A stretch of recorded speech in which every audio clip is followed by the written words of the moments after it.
दोस्तों, आज सुनते हैं पूजा अरोड़ा जी की लिखी हुई कहानी। अरे मुग्धा बहू, नल में पानी नहीं आ रहा, देख तो ज़रा। एक तो मुझे इस शहर का हिसाब किताब नहीं पता, अब इतवार को बिना नहाए रहना पड़ेगा क्या? गुस्से में दरवाज़ा पीटते हुए शीला जी बोली। माफ़ करना माँ, अभी मोटर चला देता हूँ। हे भगवान, बस एक दिन देर से उठो तो सब कुछ उल्टा पुल्टा हो जाता है। चिल्लाते हुए प्रत्युष ने कमरे का दरवाज़ा खोला। अरे बेटा, तुझे इतवार को जल्दी उठने को किसने कहा? तू आराम से सो, बस एक ही तो छुट्टी होती है। और बहू किधर है? शीला जी ने कमरे में झांकते हुए कहा।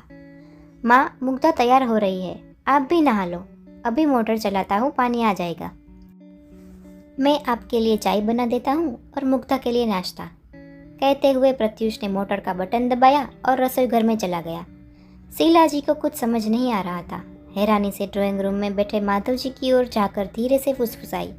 ये क्या मांजरा है? मेरी कुछ समझ में नहीं आ रहा। बहू तैयार हो रही है और इतवार के दिन बेटा चाय नाश्ता बना रहा है। थोड़ी देर के लिए मुंह बंद रखो, अभी परसों ही तो हम आए हैं, पूरे 6 माह के बाद। और संयम से काम लो, प्रत्युष सब बता देगा तुम्हें, आखिर तुम्हारा लाडला जो ठहरा। माधव जी ने कह तो दिया, मगर शीला जी में सब्र कहाँ। 5 मिनट में ही नहा कर आ गई और पूजा करने की बजाय ड्राइंग रूम में आकर बैठ गई। इतने में मुग्धा तैयार होकर कमरे से निकली और सास ससुर को चरण स्पर्श किया। लो मुग्धा, तुम्हारी ग्रीन टी और सैंडविच। याद से सारा टिफिन खत्म करना और ऑल द बेस्ट, प्रत्युष ने कहा। बहू किधर जा रही है सुबह सुबह? शीला जी ने टेढ़ी नज़र करते हुए कहा। अरे माँ, सब बताता हूँ। अभी ज़रा मैं फ्रेश होकर आया और फिर आप दोनों को बढ़िया सी अदरक वाली चाय पिलाता हूँ, फिर गप्पे भी मारेंगे। प्रत्युष ने कार की चाबी मुग्धा को पकड़ाते हुए कहा। मुग्धा ने प्यारी सी मुस्कान से प्रत्युष की ओर देखा और बाहर निकल गई। शीला जी के तो दिमाग में ना जाने कितने विचार आ रहे थे। खुद ही रसोई घर में पहुंचकर अभी चाय के लिए पानी गैस पर रखा ही था कि प्रत्युष आ गया। क्या माँ, बोला ना, बेटे के हाथ की चाय पीकर तो देखो आज, कहते हुए शीला जी को रसोई से बाहर की ओर धकेला। अब ये दिन आ गए हमारे कि बहू सुबह सुबह घूमने निकल जाए और हमारा बेटा अपनी नींद छोड़कर हमें चाय पिलाएगा, शीला जी गुस्से से बोली। रसोई में खड़ा प्रत्युष इन सब बातों के लिए पहले से ही तैयार था। आखिर बेटा था, सो माँ को अच्छी तरह से जानता था। वो चाय रखते हुए बोला, माँ आपको याद है ना, मुग्धा शुरू से ही नौकरी करना चाहती थी और आगे पढ़ना भी, मगर परिवार की खातिर कभी अपने सपने पूरे नहीं कर पाई और मैं भी तो दफ्तर में व्यस्त रहता था और आप और पापा अपने छोटे बेटे के साथ। सो दोनों बच्चे की परवरिश की सारी जिम्मेदारी मुग्धा ने ही तो उठाई। अब बच्चे बड़े हो गए हैं तो वो अपनी अधूरी शिक्षा पूरी करके नौकरी करना चाहती है, सो इसमें मैं उसका साथ दे रहा हूँ बस, प्रत्युष ने स्पष्ट और सरल शब्दों में उत्तर दिया। इसका मतलब अब तू घर संभालेगा और बहू बाहर पढ़ने और नौकरी करने जाएगी? वाह, कभी सोचा तुझे ऐसे घर के काम करते हुए देख लोग क्या कहेंगे, और जब तेरे छोटे भाई भाभी को पता चलेगा तो कितनी जगहसाई होगी, शीला जी ने सिर पीटते हुए कहा। बस अब तो अपने बेटे को रसोई घर के कामों में लगा देखना ही बाकी था इस उम्र में। माँ, आप कैसी बातें करती हो? बस इतवार को ही मुग्धा की क्लास होती है, बाकी दिन तो वो घर पर ही रहती है। रही रसोई के काम की बात, तो बस सुबह मुग्धा का चाय नाश्ता और मेरे खुद का नाश्ता ही मैं बनाता हूँ, बाकी तो 10 बजे तक कामवाली आ जाती है और वो काफ़ी मदद करती है।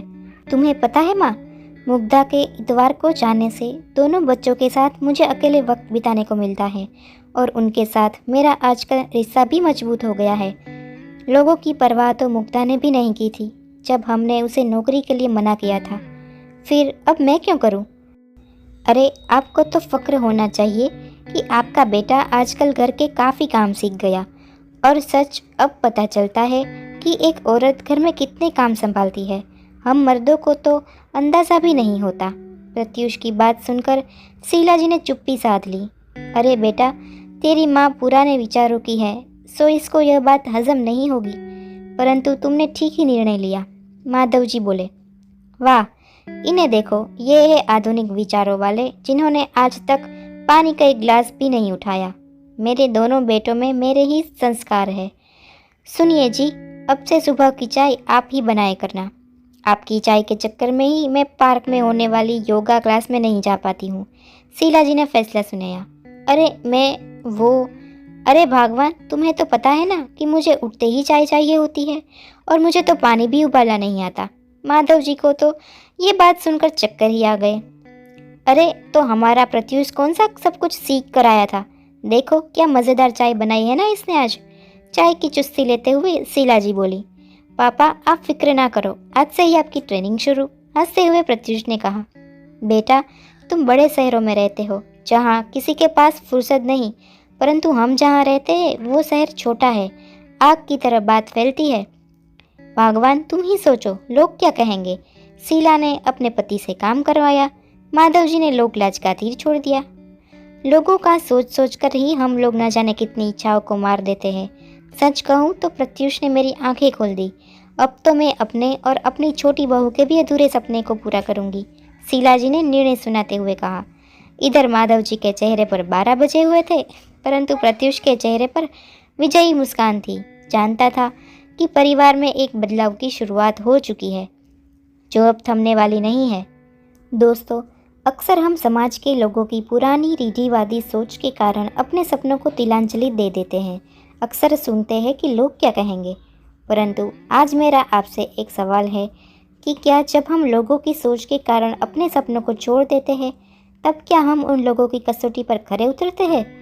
क्या तब लोगों को कोई और बात नहीं मिल जाती हम पर उंगली उठाने के लिए? बस इतनी सी थी ये कहानी। आपको कहानी कैसी लगी ये हमें कमेंट्स बॉक्स में ज़रूर बताना। और अगर कहानी अच्छी लगी हो तो वीडियो को लाइक कर लेना, शेयर करना और चैनल को भी सब्सक्राइब कर लेना।